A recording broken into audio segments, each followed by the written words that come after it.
আপনারা জানেন দীর্ঘ প্রায় 17 বছরের অত্যাচার নির্যাতনের পরে 24-এর 5ই আগস্ট বাংলাদেশ একটি নতুন ভাবে স্বাধীনতা অর্জন করেছে।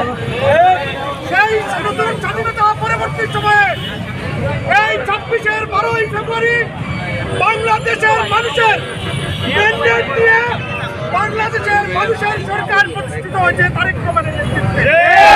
আজকে এই তারেক রহমানের সরকার গঠিত হওয়ার পরে আমরা দেখতে পাচ্ছি বাংলাদেশকে অশান্তিশীল করতে, অকার্যকর রাষ্ট্রে পরিণত করতে সেই আওয়ামী প্রেতাত্মারা আজকে এখনো ষড়যন্ত্র করে যাচ্ছে।